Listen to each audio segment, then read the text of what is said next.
11 सितंबर 2001 की सुबह न्यूयॉर्क शहर के लिए किसी भी आम मंगलवार की तरह शुरू हुई थी। आसमान बिल्कुल साफ था, धूप खिली हुई थी और मैनहट्टन की सड़कों पर जिंदगी हमेशा की तरह अपनी तेज रफ्तार से भाग रही थी। वर्ल्ड ट्रेड सेंटर की दो विशाल इमारतें, जिन्हें ट्विन टावर्स कहा जाता था, न्यूयॉर्क की स्काईलाइन पर शान से खड़ी थीं। हजारों लोग अपने दफ्तरों में पहुंच चुके थे और अपने काम में बिजी थे। किसी ने सपने में भी नहीं सोचा था कि आज का यह सूरज इतिहास के सबसे काले दिनों में से एक की गवाही देने वाला है। सुबह के 8:14 पर कहानी में पहला मोड़ आता है। अमेरिकन एयरलाइंस फ्लाइट 11 ने बोस्टन से लॉस एंजल्स के लिए उड़ान भरी थी। विमान में 81 यात्री और 11 क्रू मेंबर्स सवार थे, लेकिन उड़ान भरने के कुछ ही मिनटों बाद 5 आतंकियों ने पेपर कट्टर और चाकुओं के दम पर विमान को हाईजैक कर लिया। आतंकियों ने पायलट को मार दिया और विमान का कंट्रोल मोहम्मद अट्टा के हाथ में था, जिसने अमेरिका के ही फ्लाइंग स्कूलों से विमान उड़ाने की ट्रेनिंग ली थी। आतंकियों ने विमान का ट्रांसपोंडर बंद कर दिया ताकि एयर ट्रैफिक कंट्रोल को उनकी सही लोकेशन का पता न चल सके।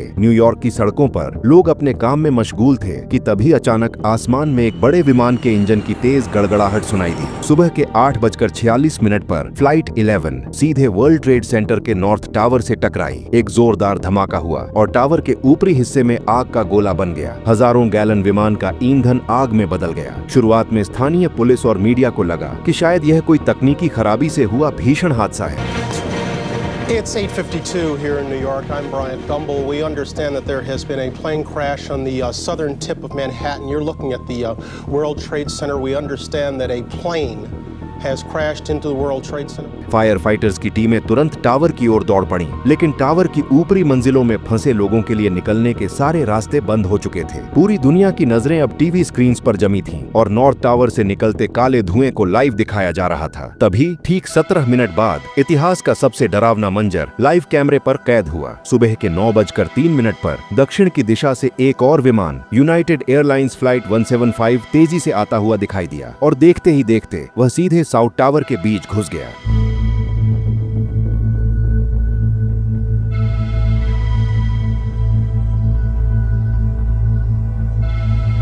इस धमाके ने पूरी दुनिया को हिला कर रख दिया। अब यह साफ हो चुका था कि यह कोई हादसा नहीं, बल्कि अमेरिका की धरती पर हुआ अब तक का सबसे बड़ा और सुनियोजित आतंकी हमला है। न्यूयॉर्क की गलियों में चीख पुकार मच गई और अफरा तफरी का माहौल पैदा हो गया। दहशत का सिलसिला सिर्फ न्यूयॉर्क तक सीमित नहीं था। सुबह के 9:37 पर राजधानी वॉशिंगटन DC से एक और डरावनी खबर आई। आतंकियों का तीसरा विमान फ्लाइट 77 सीधे अमेरिकी रक्षा मंत्रालय के मुख्यालय पेंटागन की पश्चिमी दीवार में जा घुसा। दुनिया की सबसे सुरक्षित मानी जाने वाली इमारत अब आग की लपटों और मलबे के ढेर में तब्दील हो गई थी। पूरे अमेरिका में इमरजेंसी घोषित कर दी गई और इतिहास में पहली बार अमेरिकी एयरस्पेस को पूरी तरह बंद कर दिया गया। इधर एक और विमान फ्लाइट 93 वॉशिंगटन की ओर बढ़ रहा था, जिसका निशाना शायद व्हाइट हाउस या कैपिटल बिल्डिंग थी। लेकिन इस विमान में मौजूद यात्रियों को फोन कॉल्स के जरिए न्यूयॉर्क और पेंटागन में हुए हमलों का पता चल चुका था। उन्हें समझ आ गया था कि उनका विमान भी मौत का जरिया बनने वाला है। यात्रियों ने हार मानने के बजाय आतंकियों से लोहा लेने का फैसला किया। यात्रियों और आतंकियों के बीच विमान के कॉकपिट में खूनी संघर्ष हुआ। यात्रियों की इसी बहादुरी के कारण सुबह 10:03 पर यह विमान अपने टारगेट तक पहुंचने से पहले ही पेंसिल्वेनिया के एक खाली मैदान में क्रैश हो गया। उन यात्रियों ने खुद को कुर्बान करके देश के लोकतंत्र के प्रतीक को बचा लिया। न्यूयॉर्क में मंजर और भी भयानक होता जा रहा था। आग की भीषण गर्मी और विमान के ईंधन के कारण टावर्स का स्टील स्ट्रक्चर पिघलने लगा था। सुबह के 9:59 पर साउथ टावर अपनी ही जगह पर ताश के पत्तों की तरह गिर गया।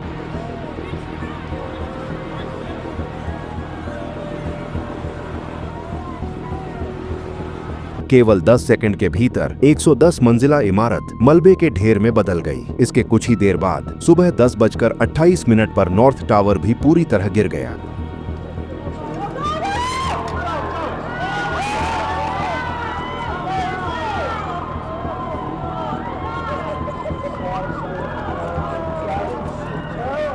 डेढ़ घंटे के भीतर न्यूयॉर्क की स्काईलाइन से वो दोनों भव्य टावर्स हमेशा के लिए गायब हो गए। पूरा मैनहट्टन धूल और धुएं के ऐसे गुब्बार में डूब गया कि दिन में रात जैसा अंधेरा छा गया। लोग अपनी जान बचाने के लिए समुद्र की ओर भाग रहे थे। बचाव कार्य में लगे फायर फाइटर्स और पुलिस कर्मियों ने अपनी जान की परवाह न करते हुए मलबे में दबे लोगों को निकालना शुरू किया। इस पूरी घटना में 343 फायर फाइटर्स और 60 पुलिस अफसरों समेत करीब 2977 बेकसूर लोगों ने अपनी जान गंवाई। हमले के पीछे का मास्टरमाइंड अल कायदा का सरगना ओसामा बिन लादेन था, जो अफगानिस्तान के पहाड़ों में छिपा बैठा था। रात के 8:30 पर राष्ट्रपति जॉर्ज डब्ल्यू बुश ने राष्ट्र को संबोधित करते हुए कहा कि आतंकवाद की जीत नहीं होगी और उन्होंने वॉर ऑन टेरर का ऐलान कर दिया।